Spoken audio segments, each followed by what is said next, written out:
ಅದು 2020 ಜನವರಿ ತಿಂಗಳು. ಆ ಹೆಂಗಸಿಗೆ ಯಾವುದೋ ಒಂದು ಅಪರಿಚಿತ ಅಂದ್ರೆ ಅನ್ನೋನ್ ನಂಬರ್ ಇಂದ ಒಂದು ವಿಡಿಯೋ ಮೆಸೇಜ್ ವಾಟ್ಸ್ಆಪ್ ನಂಬರ್ಗೆ ಬರುತ್ತದೆ. ಯಾರೋ ಏನೋ ವಿಡಿಯೋ ಕಳಿಸಿದ್ದಾರೆ ಅಂತ ಆ ಮಹಿಳೆ ಓಪನ್ ಮಾಡಿ ನೋಡಿದ್ದಾಳೆ ಅಷ್ಟೇ. ಆ ವಿಡಿಯೋ ನೋಡಿ ಆ ಮಹಿಳೆ ಬೆವರಲು ಪ್ರಾರಂಭಿಸಿದ್ದಳು. ಆ ವಿಡಿಯೋದಲ್ಲಿ ನಡೆಯುತ್ತಿದ್ದನ್ನ ಕಂಡು ಬೆಚ್ಚಿ ಬಿದ್ದಿದ್ದಳು. ಮುಂದೇನು ಮಾಡಬೇಕು ಅಂತ ಆ ಮಹಿಳೆಗೆ ಗೊತ್ತೇ ಆಗಿಲ್ಲ. ಇನ್ನೇನು ಆತ್ಮಹತ್ಯೆ ಮಾಡಿಕೊಳ್ಳದಂತೆ ಬಾಕಿ ಅಂತ ಅವಳಿಗೆ ಅನಿಸಿತ್ತು.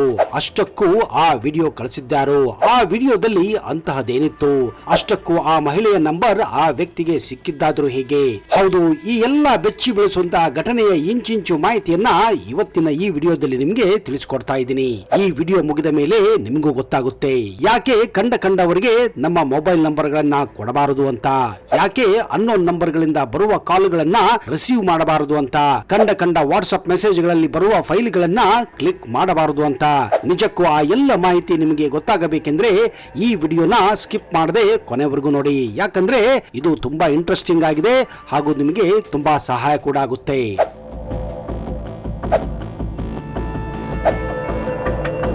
ಸ್ನೇಹಿತರೆ, ಇವತ್ತು ಟೆಕ್ನಾಲಜಿಯ ಕಾಲ. ಯಾರು ನಿಮ್ಮ ಮನೆಗೆ ಬಂದು ಇವತ್ತು ಕನ್ನ ಹಾಕಿ ದುಡ್ಡನ್ನ ಎತ್ತಿಕೊಂಡು ಹೋಗುವುದಿಲ್ಲ. ಕೇವಲ ನೀವು ಬಳಸುತ್ತಿರುವ ಮೊಬೈಲ್ ನಿಂದಲೇ ಕಂಡ ಸ್ಕ್ಯಾಮ್ ಗಳನ್ನ ಮಾಡಿ ದುಡ್ಡನ್ನ ದೋಚುತ್ತಿರುವುದು ನೀವು ಈಗಾಗಲೇ ಹಲವಾರು ಸುದ್ದಿ ಮಾಧ್ಯಮದಲ್ಲಿ ಕಂಡಿದ್ದೇವೆ. ಎಷ್ಟು ಓದಿದರೂ ಎಷ್ಟು ತಿಳಿದುಕೊಂಡರೂ ನಾವು ಇಂತಹ ಸ್ಕ್ಯಾಮ್ ಗಳಿಂದ ಬಕ್ರ ಆಗುತ್ತಿರುವುದು ನಿಜಕ್ಕೂ ದುರಾದೃಷ್ಟ. ಇತ್ತೀಚೆಗೆ ಪ್ರತಿಯೊಂದು ಚಿಕ್ಕ ಹಳ್ಳಿಯಲ್ಲಿ ದೊಡ್ಡ ಮಹಾನಗರಗಳಲ್ಲಿ ಇಂತಹ ಸ್ಕ್ಯಾಮ್ಗಳು ಪ್ರತಿನಿತ್ಯ ನಡೆಯುತ್ತಾನೆ ಇವೆ.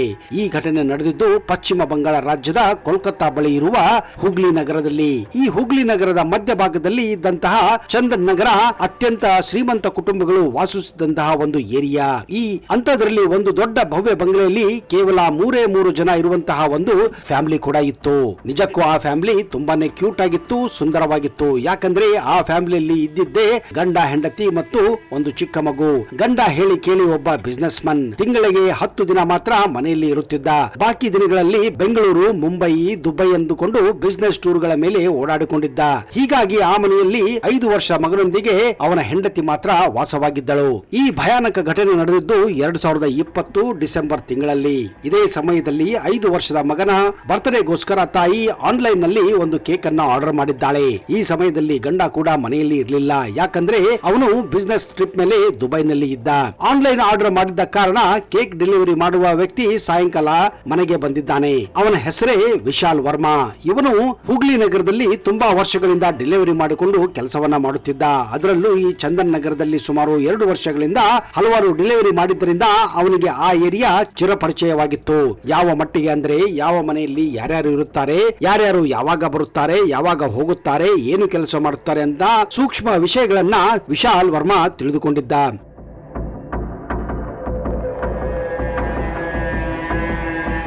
ಯಾವಾಗ ಈ ಕೇಕ್ ಅನ್ನ ಡೆಲಿವರಿ ಮಾಡಲು ಆ ಮನೆಗೆ ಹೋಗುತ್ತಾನೋ ಹಾಗೂ ಆ ಡೆಲಿವರಿ ತೆಗೆದುಕೊಳ್ಳುವ ಆ ಮಹಿಳೆಯನ್ನ ನೋಡುತ್ತಾನೋ, ವಿಶಾಲ್ ಮೈಯೆಲ್ಲ ರೋಮಗಳು ರೋಮಾಂಚನವಾಗಿದ್ದವು. ಯಾಕಂದ್ರೆ ಆ ಮಹಿಳೆ ನೋಡಲು ಐಶ್ವರ್ಯ ರಾಯ್ ಮತ್ತು ಮಾಧುರಿ ದೀಕ್ಷಿತ್ ಸೌಂದರ್ಯವನ್ನ ಅವಳೇ ಧರಿಸಿದ್ದಳು ಎನ್ನಬಹುದು. ಯಾವುದೇ ಯುವಕನಿಗೆ ಅಂತಹ ಹೆಣ್ಣನ್ನ ನೋಡಿದಾಗ ಮನಸ್ಸಿನಲ್ಲಿ ಚೆಂಡುಗಳು ಪುಟಿಯೋದು ಸಹಜವೇ. ವಿಶೇಷ ಏನಪ್ಪಾ ಅಂದ್ರೆ, ಒಂದು ವೇಳೆ ಈ ವಿಶಾಲ್ ಯಾವುದಾದ್ರೂ ಮನೆಗೆ ಪಾರ್ಸಲ್ ಕೊಡಲು ಹೋದಾಗ ಒಂದು ವೇಳೆ ಆ ಪಾರ್ಸಲ್ ತೆಗೆದುಕೊಳ್ಳುವ ಮಹಿಳೆ ಸುಂದರವಾಗಿದ್ದರೆ ಅವನ ಬಿಹೇವಿಯರ್ ಇದ್ದಕ್ಕಿದ್ದ ಹಾಗೆ ಚೇಂಜ್ ಆಗಿ ಬಿಡುತ್ತಿತ್ತು. ನೋಡಲು ಒಳ್ಳೆ ಕಾಮುಕನ ಹಾಗೆ ಇದ್ದರೂ ಕೂಡ ಸ್ವಭಾವ ಮಾತ್ರ ಇದ್ದಕ್ಕಿದ್ದ ಹಾಗೆ ಬದಲಾಗಿ ಅತಿ ಮೃದುವಾಗಿ ಮಾತನಾಡುತ್ತಿದ್ದ. ತುಂಬಾನೇ ಮರ್ಯಾದೆ ಕೊಡುತ್ತಿದ್ದ. ಏನೋ ದೊಡ್ಡ ಅಮಾಯಕನ ಹಾಗೆ ಬಿಹೇವ್ ಮಾಡುತ್ತಿದ್ದ. ಅಷ್ಟೇ ಅಲ್ಲದೆ ತುಂಬಾ ನಯ ವಿನಯವಾಗಿ, ಮೇಡಮ್ ಇವತ್ತು ನಿಮ್ಮ ಮಗನ ಬರ್ತ್ಡೇ ಅನಿಸುತ್ತದೆ, ಅದಕ್ಕೆ ನೀವು ಕೇಕ್ ತರಿಸಿದ್ದೀರಾ, ನನ್ನ ಪರವಾಗಿ ನಿಮ್ಮ ಮಗನಿಗೆ ಬರ್ತ್ಡೇ ವಿಶ್ ಮಾಡಿ ಅಂತ ಹೇಳುತ್ತಾನೆ. ನನ್ನ ಕಡೆಯಿಂದ ಶುಭಾಶಯಗಳನ್ನ ತಿಳಿಸಿ ಅಂತ ಬೇಡಿಕೊಳ್ಳುತ್ತಾನೆ. ಅಷ್ಟೇ ಅಲ್ಲದೆ ಇನ್ನೂ ವಿನಯವಾಗಿ, ಮೇಡಮ್ ನಾನು ಒಬ್ಬ ಬಡ ಹುಡುಗ, ನನಗೆ ತಂದೆ ಇಲ್ಲ, 2 ತಂಗಿಯರಿದ್ದಾರೆ ಹಾಗೂ ತಾಯಿ ಇದ್ದಾರೆ, ಅವರನ್ನ ಸಾಕುವ ಜವಾಬ್ದಾರಿ ನನ್ನ ಮೇಲಿದೆ. ಹೀಗಾಗಿ ದಯವಿಟ್ಟು ನಿಮಗೇನಾದ್ರೂ ನಮ್ಮ ಕಂಪನಿ ಕಡೆಯಿಂದ ಫೋನ್ ಬಂದ್ರೆ ನನ್ನ ಬಗ್ಗೆ ಒಳ್ಳೆಯ ಫೀಡ್ಬ್ಯಾಕ್ ಕೊಡಿ ಹಾಗೂ ಒಳ್ಳೆಯ ರೇಟಿಂಗ್ ಕೊಡಿ ಅಂತ ಬೇಡಿಕೊಳ್ಳುತ್ತಾನೆ. ಹಾಗೆ ಮಾಡಿದರೆ ನನಗೆ ಕಮಿಷನ್ ಸಿಗುತ್ತದೆ, ನನ್ನ ಸ್ಯಾಲರಿ ಕೂಡ ಜಾಸ್ತಿ ಆಗಬಹುದು, ನಿಮ್ಮಂತವರ ಆಶೀರ್ವಾದ ನಮ್ಮ ಮೇಲೆ ಇರಲಿ ಅಂತ ಬೇಡಿಕೊಳ್ಳುತ್ತಾನೆ. ಆ ಮಹಿಳೆ ಕೂಡ ಇವನ ಮಾತು ಕೇಳಿ ಅಯ್ಯೋ ಪಾಪ ಅನಿಸುತ್ತದೆ. ಆಗಲಿ ಫೋನ್ ಬಂದಾಗ ನಾನು ನಿಮ್ಮ ಬಗ್ಗೆ ಒಳ್ಳೆಯ ಫೀಡ್ಬ್ಯಾಕ್ ಅನ್ನ ಕೊಡುತ್ತೇನೆ ಅಂತ ಹೇಳಿದ್ದಾಳೆ. ಹಾಗಾದ್ರೆ ದಯವಿಟ್ಟು ನಿಮ್ಮ ನಂಬರ್ ಕೊಡಿ ಅಂತ ಆ ಮಹಿಳೆಗೆ ವಿಶಾಲ್ ವರ್ಮಾ ಅವಳಿಂದ ನಂಬರ್ ಅನ್ನು ಕೂಡ ಪಡೆದುಕೊಂಡಿದ್ದಾನೆ.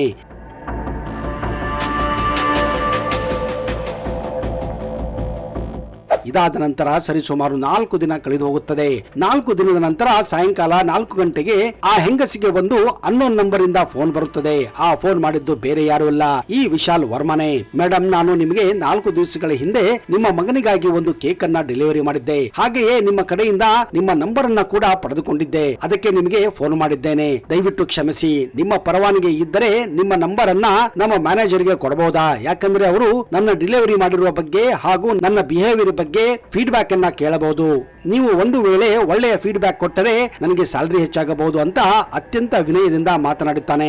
ಆಗ ಆ ಹೆಂಗಸು, ಆಯ್ತು, ನಿಮಗೆ ಒಳ್ಳೆಯದಾಗುತ್ತದೆ ಅಂದ್ರೆ ನೀವು ನನ್ನ ನಂಬರ್ ಅನ್ನ ನಿಮ್ಮ ಮ್ಯಾನೇಜರ್ ಗೆ ಕೊಡಿ, ನಾನು ನಿಮ್ಮ ಬಗ್ಗೆ ಒಳ್ಳೆಯ ಫೀಡ್ಬ್ಯಾಕ್ ಅನ್ನೇ ಕೊಡುತ್ತೇನೆ ಅಂತ ಕೂಡ ಹೇಳಿದ್ದಾರೆ. ಇದಾದ ನಂತರ ಸರಿಸುಮಾರು 3 ದಿನಗಳ ನಂತರ ಒಂದು ಅನ್ನೋನ್ ನಂಬರ್ ಇಂದ ವಾಟ್ಸ್ಆಪ್ ವಿಡಿಯೋ ಕಾಲ್ ಬರುತ್ತದೆ. ಮೊದಲು ಆ ಹೆಂಗಸು ಯಾರು ನನ್ನ ನಂಬರ್ಗೆ ಗೊತ್ತಿಲ್ಲದಂತಹ ವ್ಯಕ್ತಿ ವಾಟ್ಸ್ಆಪ್ ಮೇಲೆ ವಿಡಿಯೋ ಕಾಲ್ ಮಾಡಿದ್ದಾನಂತ ವಿಚಿತ್ರ ಅನಿಸುತ್ತದೆ. ಏನೋ ಇರಲಿ ಅಂತ ಆ ಹೆಂಗಸು ವಿಡಿಯೋ ಕಾಲ್ ಅನ್ನ ಅಟೆಂಡ್ ಮಾಡಿದ್ದಾರೆ. ಆ ಕಡೆಯಿಂದ ಒಳ್ಳೆಯ ಡ್ರೆಸ್ ಮಾಡಿದ ಒಬ್ಬ ವ್ಯಕ್ತಿ 1 ವಾರ ಹಿಂದೆ ನಿಮ್ಮ ಮನೆಗೆ ಕೇಕ್ ಡೆಲಿವರಿ ಮಾಡಿದ ಬಗ್ಗೆ ಫೀಡ್ಬ್ಯಾಕ್ ಗೋಸ್ಕರ ವಿಡಿಯೋ ಕಾಲ್ ಮಾಡಿದ್ದೇನೆ ಅಂತ ಹೇಳಿದ್ದಾನೆ. ಹಾಗೂ ಆ ಕೇಕ್ ಬಗ್ಗೆ ಡೆಲಿವರಿ ಮಾಡಿದಂತಹ ವ್ಯಕ್ತಿಯ ಬಗ್ಗೆ ಫೀಡ್ಬ್ಯಾಕ್ ಅನ್ನ ಅವನು ಕೂಡ ಅತ್ಯಂತ ವಿನಯದಿಂದ ಕೇಳಿದ್ದಾನೆ. ವಿಡಿಯೋ ಕಾಲ್ ನಲ್ಲಿ ಆ ಮಹಿಳೆ ವಿಶಾಲ್ ವರ್ಮಾ ಬಗ್ಗೆ ಒಳ್ಳೆಯ ಫೀಡ್ಬ್ಯಾಕ್ ಅನ್ನೇ ಕೊಟ್ಟಿದ್ದಾಳೆ. ಹಾಗೂ ಕೇಕ್ ಕೂಡ ತುಂಬಾ ಚೆನ್ನಾಗಿತ್ತು ಅಂತ ಹೇಳಿದ್ದಾಳೆ. ಹೌದು, ಆ ಕಡೆಯಿಂದ ಆ ಮ್ಯಾನೇಜರ್ ಆಗಿ ವಿಡಿಯೋ ಕಾಲ್ ಮಾಡಿದ್ದು ಬೇರೆ ಯಾರು ಅಲ್ಲ, ವಿಶಾಲ್ ವರ್ಮಾ ಜೊತೆ ಡೆಲಿವರಿ ಕೆಲಸ ಮಾಡುತ್ತಿದ್ದ ಇನ್ನೊಬ್ಬ ಹುಡುಗ ಸುಮನ್ ಮಂಡಲ್. ಈ ವಿಡಿಯೋ ಕಾಲ್ ಕೂಡ ಜಾಸ್ತಿ ಟೈಮ್ ತೆಗೆದುಕೊಳ್ಳುವುದಿಲ್ಲ. ಕೇವಲ 55 ಸೆಕೆಂಡ್ಗಳಲ್ಲಿ ಎಲ್ಲವನ್ನ ವಿಡಿಯೋ ಕಾಲ್ ಮಾಡಿ ಆ ಫೋನ್ ಕಟ್ ಆಗಿ ಹೋಗಿತ್ತು. ಇದಾದ ನಂತರ ಸರಿಸುಮಾರು 1 ವಾರ ನಂತರ ಹೋದ ವಾರ ಯಾವ ನಂಬರ್ ನಿಂದ ವಿಡಿಯೋ ಕಾಲ್ ಮಾಡಿದ್ದರೋ ಅದೇ ನಂಬರ್ ನಿಂದ ಆ ಹೆಂಗಸಿಗೆ ವಾಟ್ಸ್ಆಪ್ ಮೇಲೆ ಒಂದು ವಿಡಿಯೋ ಫೈಲ್ ಬಂದಿದೆ. ಆ ಹೆಂಗಸು ಆ ವಿಡಿಯೋನ ಓಪನ್ ಮಾಡಬೇಕು ಬಿಡಬೇಕು ಅನ್ನುವ ಗೊಂದಲದಲ್ಲಿರುತ್ತಾಳೆ. ಯಾಕಂದ್ರೆ ಮೇಲಾಗಿ ಅದು ಅನ್ನೋನ್ ನಂಬರ್ ಆಗಿತ್ತು. ಆದ್ರೆ ಹೋದ ವಾರ ವಿಡಿಯೋ ಕಾಲ್ ಮಾಡಿದಂತ ವ್ಯಕ್ತಿ ಆ ಹೆಂಗಸಿಗೆ ಒಂದು ಮಾತು ಹೇಳಿದ್ದ. ಅದೇನಂದ್ರೆ, ನೀವು ಒಳ್ಳೆಯ ಫೀಡ್ಬ್ಯಾಕ್ ಕೊಟ್ಟಿದ್ದರೆ ನಿಮಗೆ ಒಂದೇ ವಾರದಲ್ಲಿ ಒಂದು ಒಳ್ಳೆಯ ಸರ್ಪ್ರೈಸ್ ಗಿಫ್ಟ್ ಬರುತ್ತದೆ ಅಂತ. ಹೌದು, ನಾವುಗಳೆಲ್ಲ ಸಾವಿರಾರು ರೂಪಾಯಿ ಖರ್ಚು ಮಾಡಿದಾಗ ಕೆಲವು ಕಂಪನಿಗಳು ಲಾಲಿಪಾಪ್ ತರಹ ಕೆಲವೊಂದು ಗಿಫ್ಟ್ ಗಳನ್ನ ಕೊಡುವ ದಂಧೆ ಶುರು ಮಾಡಿಕೊಂಡಿದ್ದಾರೆ. ನಾವು ಕೂಡ 10 ರೂಪಾಯಿ ಗಿಫ್ಟ್ ಗಾಗಿ 1000 ರೂಪಾಯಿ ಖರ್ಚು ಮಾಡಿ ಬಿಟ್ಟಿರುತ್ತೇವೆ. ಅಂತವರು ದಯವಿಟ್ಟು ಈ ವಿಡಿಯೋನ ಕೊನೆವರೆಗೂ ನೋಡಿ. ಆ ಹೆಂಗಸು ಇಂಥದೇ ಒಂದು ಗಿಫ್ಟ್ ಆಸೆಗಾಗಿ ಆ ಅನ್ನೋನ್ ನಂಬರ್ ನಿಂದ ಬಂದಂತಹ ವಿಡಿಯೋನ ಓಪನ್ ಮಾಡಿದ್ದಾಳೆ. ಆ ವಿಡಿಯೋನ ನೋಡುತ್ತಲೇ ಆ ಹೆಂಗಸಿಗೆ ತಲೆ ಗಿರ್ರೆಂದಿದೆ. ಹೃದಯದ ಬಡಿತ 1000 ಕಿಲೋಮೀಟರ್ ಪ್ರತಿ ಗಂಟೆಗೆ ಓಡಲು ಪ್ರಾರಂಭಿಸಿದೆ. ಮೈಯೆಲ್ಲ ಬೆವರಲು ಆರಂಭಿಸಿದೆ. ಅಷ್ಟಕ್ಕೂ ಆ ವಿಡಿಯೋದಲ್ಲಿ ಏನಿತ್ತು ಅಂತೀರಾ? ಹೌದು, ಆ ವಿಡಿಯೋದಲ್ಲಿ ಆ ಹೆಂಗಸಿನ ಬೆತ್ತಲೆ ದೃಶ್ಯಗಳಿದ್ದವು. ಯಾರು ಹೇಗೆ ಈ ತರದ ಬೆತ್ತಲೆ ಸೀನ್ಗಳನ್ನ ಯಾವಾಗ ಶೂಟ್ ಮಾಡಿದ್ರು ಅನ್ನೋದು ಆ ಹೆಂಗಸಿಗೆ ಗೊತ್ತೇ ಆಗುವುದಿಲ್ಲ. ಆದ್ರೆ ಬೆತ್ತಲೆ ಇರುವಂತಹ ಮಹಿಳೆ ಅವಳೇ ಅನ್ನೋದು ಅವಳಿಗೆ ಖಾತ್ರಿಯಾಗಿತ್ತು. ಇದನ್ನ ನೋಡುತ್ತಲೇ ಆಕಾಶವೇ ಆ ಮಹಿಳೆ ಮೇಲೆ ಬಿದ್ದಂತೆ ಆಗಿದೆ. ಯಾವುದಕ್ಕೂ ಧೈರ್ಯ ಮಾಡಿ ಆ ವಾಟ್ಸ್ಆಪ್ ನಲ್ಲಿ ಮೆಸೇಜ್ ಕಳಿಸಂತ ನಂಬರ್ಗೆ ಫೋನ್ ಮಾಡಿದ್ದಾಳೆ. ಆದ್ರೆ ಆ ಫೋನ್ ನಂಬರ್ ಸ್ವಿಚ್ ಆಫ್ ಆಗಿತ್ತು. ಆ ಮಹಿಳೆಗೂ ಗೊತ್ತಾಗಿ ಹೋಗಿತ್ತು, ಇದು ತನ್ನ ಒರಿಜಿನಲ್ ವಿಡಿಯೋ ಅಲ್ಲ, ಇದನ್ನ ವಿಡಿಯೋ ಎಡಿಟ್ ಮಾಡಲಾಗಿದೆ ಹಾಗೂ ಕಂಪ್ಯೂಟರ್ ಎಫೆಕ್ಟ್ಸ್ ಅನ್ನ ಬಳಸಿ ಮಾರ್ಫ್ ಮಾಡಿ ವಿಡಿಯೋ ತಯಾರಿಸಲಾಗಿದೆ ಅನ್ನೋದು ಅವಳಿಗೆ ಖಾತ್ರಿಯಾಗಿತ್ತು. ಆದ್ರೆ ಬೇರೆ ಯಾರಾದ್ರೂ ಈ ವಿಡಿಯೋ ನೋಡಿದರೆ ತನ್ನದೇ ಅಂತ ಎಲ್ಲರೂ ಅಂದುಕೊಳ್ಳುತ್ತಾರೆ. ಹೀಗಾಗಿ ಅವಳು ಸುಮಾರು ದಿನಗಳ ಹಿಂದೆ ಕೇಕ್ ಡೆಲಿವರಿ ಮಾಡಿದ ವಿಶಾಲ್ ವರ್ಮಾ ನಂಬರ್ ಹುಡುಕಿ ಅವನಿಗೆ ಫೋನ್ ಮಾಡಿದ್ದಾಳೆ ಮತ್ತು ತನ್ನ ಮ್ಯಾನೇಜರ್ ನಂಬರ್ ನಿಂದ ಈ ರೀತಿ ಒಂದು ತನ್ನ ನಗ್ನ ವಿಡಿಯೋ ಬಂದಿರುವ ಬಗ್ಗೆ ಹೇಳಿದ್ದಾಳೆ. ಅಲ್ಲಿಯವರೆಗೆ ಆ ಮಹಿಳೆಗೆ ಈ ವಿಶಾಲ್ ವರ್ಮನ ಅಸಲಿಯತ್ತು ಗೊತ್ತೇ ಇರಲಿಲ್ಲ. ಆಗ ಈ ವಿಶಾಲ್ ವರ್ಮಾ ಅಷ್ಟೇ ವಿನಯದಿಂದ ಅಷ್ಟೇ ಮೃದುವಾಗಿ ಮತ್ತೆ ಹೇಳಿದ್ದಾನೆ, ಮೇಡಮ್ ಹೆದರಿಕೊಳ್ಳಬೇಡಿ, ಆ ವಿಡಿಯೋ ಮಾಡಿದ್ದು ಬೇರೆ ಯಾರು ಅಲ್ಲ, ನಾನೇ ನನ್ನ ಮ್ಯಾನೇಜರ್ಗೆ ಈ ವಿಡಿಯೋನ ನಿಮಗೆ ಕಳಿಸಲು ಹೇಳಿದ್ದೆ. ನೀವು ಜಾಸ್ತಿ ಹೆದರಿಕೊಳ್ಳಬೇಡಿ. ನಿಮ್ಮಂತ ಸುಂದರ ಮಹಿಳೆಗೆ ದುಃಖ ಕೊಡುವುದು ನನ್ನ ಉದ್ದೇಶವಲ್ಲ. ಈ ಪ್ರಾಬ್ಲಮ್ ಸಾಲ್ವ್ ಆಗಬೇಕೆಂದ್ರೆ ಮತ್ತು ನಿಮ್ಮ ಬೆತ್ತಲೆಯ ವಿಡಿಯೋ ಸೋಷಿಯಲ್ ಮೀಡಿಯಾದಲ್ಲಿ ಹಾಕೋದು ಬೇಡ ಅಂದ್ರೆ ನಿಮ್ಮ ಮನೆಯಲ್ಲಿ ಯಾರೂ ಇಲ್ಲದಿದ್ದಾಗ ನನ್ನನ್ನ ಕರೆಸಿರಿ, ನಾನು ಬಂದು ಈ ಎಲ್ಲಾ ಸಮಸ್ಯೆಯನ್ನ ಬಗೆಹರಿಸುತ್ತೇನೆ ಅಂತ ವಿನಯವಾಗಿ ನುಡಿದಿದ್ದಾನೆ.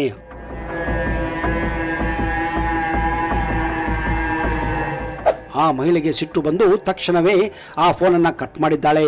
10-15 ನಿಮಿಷ ಅಳುತ್ತಾನೆ ಯೋಚನೆ ಮಾಡಿದ್ದಾಳೆ. ಒಂದು ವೇಳೆ ಈ ವ್ಯಕ್ತಿ ತನ್ನ ಬೆತ್ತಲೆ ವಿಡಿಯೋ ಸೋಷಿಯಲ್ ಮೀಡಿಯಾದಲ್ಲಿ ಹಾಕಿದರೆ ತನ್ನ ಮಾನ ಮರ್ಯಾದೆ 3 ಕಾಸಿಗೆ ಇರುವುದಿಲ್ಲ ಅಂತ ಯೋಚನೆ ಮಾಡಿದ್ದಾಳೆ. ತಕ್ಷಣವೇ ಮತ್ತೆ ವಿಶಾಲ್ ವರ್ಮಾಗೆ ಫೋನ್ ಮಾಡಿ, ಇವತ್ತು ಮನೆಯಲ್ಲಿ ಯಾರು ಇರೋದಿಲ್ಲ, ಏನು ಮಾಡಬೇಕು ಹೇಳು ಅಂತ ಗದರಿಸಿದ್ದಾಳೆ. ಏನು ಮಾಡಬೇಡಿ, ನನಗೋಸ್ಕರ ಕಾಯಿರಿ, ನಾನು ಬರುತ್ತೇನೆ, ಬಂದು ಆ ವಿಡಿಯೋನ ಡಿಲೀಟ್ ಮಾಡುತ್ತೇನೆ ಅಂತ ಹೇಳಿ ಕಟ್ ಮಾಡಿದ್ದಾನೆ. ಈ ನಡುವೆ ಆ ಹೆಂಗಸಿಗೆ ಆತಂಕ ಜಾಸ್ತಿಯಾಗಿ ಹೋಗಿತ್ತು.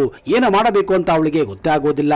ಸುಮಾರು 2 ಗಂಟೆಯ ನಂತರ ಈ ವಿಶಾಲ್ ವರ್ಮಾ ಮತ್ತು ಅವನ ಸ್ನೇಹಿತ ಸುಮಂತ್ ಮಂಡಲ್ ಇಬ್ಬರು ಆ ಮನೆಗೆ ಬಂದಿದ್ದಾರೆ. ಆ ಹೆಂಗಸು ವಿಶಾಲ್ ಬಳಿ ವಿಡಿಯೋ ಡಿಲೀಟ್ ಮಾಡಲು ಹೇಳಿದ್ದಾಳೆ.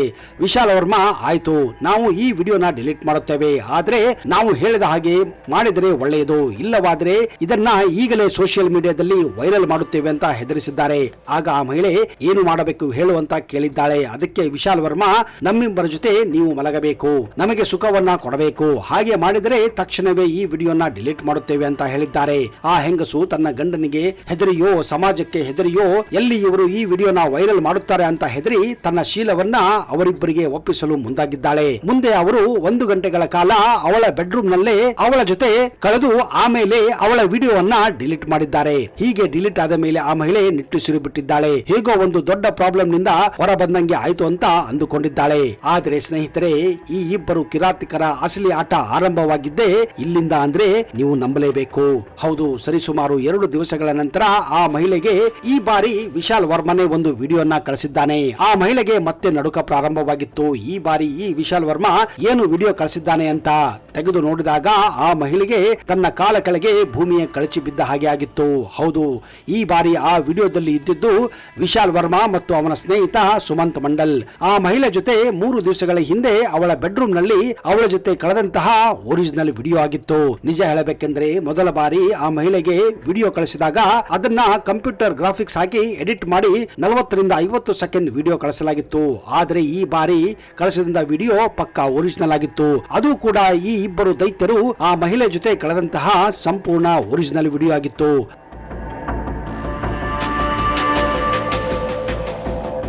ಆ ವಿಡಿಯೋ ಮಾಡಿದ್ದು ಬೇರೆ ಯಾರು ಅಲ್ಲ, ವಿಶಾಲ್ ಆ ಹೆಂಗಸ ಜೊತೆ ಲೈಂಗಿಕ ಸಂಬಂಧ ಬೆಳೆಸಿದ್ದಾಗ ಅವನ ಗೆಳೆಯ ಮಾಡಿದ್ದ. ಹಾಗೆಯೇ ಅವನ ಗೆಳೆಯ ಆ ಹೆಂಗಸನ ಜೊತೆ ಕಾಲ ಕಳೆಯುವಾಗ ವಿಶಾಲ್ ವಿಡಿಯೋ ಮಾಡಿದ್ದ. ಅದೇನೋ ಅವಳಿಗೆ ಮಾಡಿದ್ದರೋ ಗೊತ್ತಿಲ್ಲ, ಆ ಹೆಂಗಸಿಗೆ ಮಾತ್ರ ಇದರ ಬಗ್ಗೆ ಗೊತ್ತೇ ಇರಲಿಲ್ಲ. ಇದನ್ನ ನೋಡಿ ಏನು ಮಾಡಬೇಕು ಅಂತ ಅವಳಿಗೆ ಗೊತ್ತೇ ಆಗದೆ ಇದ್ದಾಗ ಆ ಸಮಯದಲ್ಲಿ ಒಂದು ಫೋನ್ ಬರುತ್ತದೆ. ಆ ಫೋನ್ ಮಾಡಿದ್ದು ಬೇರೆ ಯಾರು ಅಲ್ಲ, ಅದುವೇ ಈ ವಿಶಾಲ್ ವರ್ಮಾ. ಈ ಬಾರಿ ಆ ವಿಶಾಲ್ ವರ್ಮಾ ಆ ಮಹಿಳೆಗೆ ಫೋನ್ ಮಾಡಿ, ಮೇಡಮ್, ಇದು ಒರಿಜಿನಲ್ ವಿಡಿಯೋ, ಈ ವಿಡಿಯೋನ ನಾವು ಈಗ ಸೋಷಿಯಲ್ ಮೀಡಿಯಾದಲ್ಲಿ ಹಾಕ್ತಾ ಇದ್ದೀವಿ, ಒಂದು ವೇಳೆ ಹಾಕುವುದು ಬೇಡ ಅಂದ್ರೆ ನೀವು ತಕ್ಷಣವೇ ನಮಗೆ 5 ಲಕ್ಷ ರೂಪಾಯಿ ಟ್ರಾನ್ಸ್ಫರ್ ಮಾಡಬೇಕು, ಇಲ್ಲವಾದ್ರೆ ನೀವೇ ಯೋಚನೆ ಮಾಡಿ ಅಂತ ಫೋನ್ ಕಟ್ ಮಾಡಿದ್ದಾನೆ. ಆಗ ಈ ಮಹಿಳೆ ಈಗ ಧೈರ್ಯವಾಗಿ ಯೋಚನೆ ಮಾಡಿದ್ದಾಳೆ. ಇದೇ ರೀತಿ ಈ ದುಷ್ಟರು ತಾನು ದುಡ್ಡು ಕೊಡುತ್ತಾ ಹೋದರೆ ಅದಕ್ಕೆ ಅಂತ್ಯವೇ ಇರುವುದಿಲ್ಲ ಅಂತ ನಿರ್ಧಾರಕ್ಕೆ ಬಂದಿದ್ದಾಳೆ. ಹೌದು, ಆಮೇಲೆ 1 ವಾರದವರೆಗೆ ಈ ಇಬ್ಬರು ದುಷ್ಟರು ಪದೇ ಪದೇ ಫೋನ್ ಮಾಡಿ ಅವಳಿಗೆ ಹೆದರಿಸಿದ್ದಾರೆ. ಆದ್ರೆ ಆ ಮಹಿಳೆ ಮುಂದೆ ಹೆದರುವುದಿಲ್ಲ. ಕಾರಣ ಎಲ್ಲ ವಿಷಯವನ್ನ ತನ್ನ ಗಂಡನಿಗೆ ಅವಳು ಹೇಳಿಬಿಟ್ಟಿದ್ದಳು. ಅವಳ ಗಂಡ ಕೂಡ ಅವಳಿಗೆ ಸಾಥ್ ಕೊಡಲು ಮುಂದಾಗಿದ್ದ. ಇನ್ನೇನು ಬೇಕು ಹೇಳಿ. ತಕ್ಷಣವೇ ಅವಳು ಫೆಬ್ರವರಿ 20ನೇ ತಾರೀಕು ಚಂದನ್ ನಗರ ಪೊಲೀಸ್ ಠಾಣೆಗೆ ಇವರಿಬ್ಬರ ಬಗ್ಗೆ ಕಂಪ್ಲೇಂಟ್ ಕೂಡ ಕೊಟ್ಟಿದ್ದಾಳೆ. ಆದ್ರೆ ಹೇಳಿ ಕೇಳಿ ಪಶ್ಚಿಮ ಬಂಗಾಳದ ಪೊಲೀಸರು ನಿಮ್ಗೆಲ್ಲ ಗೊತ್ತೇ ಇರಬಹುದು, ಅವರು ಯಾವುದಕ್ಕೂ ಕೇರ್ ಮಾಡುವುದಿಲ್ಲ. ಮೊದಲು ಕಂಪ್ಲೇಂಟ್ ತೆಗೆದುಕೊಳ್ಳಲು ಕೂಡ ಮುಂದಾಗುವುದಿಲ್ಲ. ನೀವು ಪಾಪ ಆ ಅಮಾಯಕ ಹುಡುಗರ ಮೇಲೆ ಗೂಬೆ ಕೊಡಿಸುತ್ತಿದ್ದೀರಾ, ಬಡವರ ಮೇಲೆ ಇಲ್ಲ ಸಲ್ಲದ ಅಪವಾದ ಮಾಡುತ್ತಿದ್ದೀರಾ ಅಂತ ಆ ಮಹಿಳೆಗೆನೆ ಪೊಲೀಸ್ ಠಾಣೆಯಲ್ಲಿ ಪೊಲೀಸರು ಗದರಿಸಿದ್ದಾರೆ. ಆದ್ರೆ ಮುಂದಿನ 1 ವಾರದಲ್ಲಿ ಇದೇ ರೀತಿ 5 ಜನ ಹೆಂಗಸರು ಈ ಇಬ್ಬರ ಮೇಲೆ ಕಂಪ್ಲೇಂಟ್ ಅನ್ನು ಕೊಡುತ್ತಾರೆ. ಆಗ ಪೊಲೀಸರಿಗೆ ಮೇಲಿನಿಂದ ಪ್ರೆಷರ್ ಬರುತ್ತದೆ. ಈ ಪ್ರಕರಣವನ್ನ ರಿಜಿಸ್ಟರ್ ಮಾಡಿ ಇವರಿಬ್ಬರನ್ನ ಹುಡುಕಿ ತೆಗೆದಾಗ ಗೊತ್ತಾಗಿದ್ದು ಈ ಇಬ್ಬರು ಡೆಲಿವರಿ ಬಾಯ್ಸ್ಗಳು ಬರೋಬ್ಬರಿ 66 ಮಹಿಳೆಯರಿಗೆ ಇದೇ ರೀತಿ ಬ್ಲಾಕ್ ಮೇಲ್ ಮಾಡಿದ್ದರು ಅಂತ. ನೋಡಿದಿರಾ ಸ್ನೇಹಿತರೆ, ಯಾವ ರೀತಿ ಈ ದುಷ್ಟರು ಕೇವಲ ಫೋನಿನ ಮೂಲಕ ಬ್ಲಾಕ್ ಮೇಲ್ ಮಾಡಿ ಮಹಿಳೆಯರನ್ನ ಕಂಡ ಹಾಗೆ ಬಳಸಿ ಅವರಿಂದ ದುಡ್ಡನ್ನ ಕಿತ್ತುತ್ತಿದ್ದರು ಅನ್ನುವುದು ಬೆಳಕಿಗೆ ಬಂದಿತ್ತು. ಅದಕ್ಕೆ ಹೇಳೋದು, ಯಾವುದಾದ್ರೂ ಅನ್ನೋನ್ ನಂಬರ್ ಬಂದ್ರೆ ಅದನ್ನ ರಿಸೀವ್ ಮಾಡುವುದಾಗ್ಲಿ, ಯಾರಿಗಾದ್ರೂ ನಿಮ್ಮ ಫೋನ್ ನಂಬರ್ ಕೊಡುವುದಾಗ್ಲಿ, ಕಂಡ ವಾಟ್ಸ್ಆಪ್ ಮೆಸೇಜ್ ಗಳನ್ನ, ಫೈಲ್ಸ್ ಗಳನ್ನ ಓಪನ್ ಮಾಡುವುದಾಗ್ಲಿ ಈಗಿನ ಕಾಲದಲ್ಲಿ ತುಂಬಾನೇ ಡೇಂಜರ್ ಅಂತಾನೆ ಹೇಳಬಹುದು. ಇವತ್ತು ಇಂತಹ ದಂಧೆಗಳ ಮೂಲಕವೇ ಜನರನ್ನ ಬ್ಲಾಕ್ ಮೇಲ್ ಮಾಡಿ ಈ ದುಷ್ಟರು ಕೋಟಿ ಸೈಬರ್ ಕ್ರೈಮ್ ಗಳನ್ನ ಮಾಡುತ್ತಿದ್ದಾರೆ. ಸ್ನೇಹಿತರೆ, ಈ ಒಂದು ಘಟನೆಯ ಬಗ್ಗೆ ದಯವಿಟ್ಟು ನಿಮ್ಮ ಕಮೆಂಟ್ಸ್ ಗಳನ್ನ ರಿಪ್ಲೈ ಮಾಡಿ.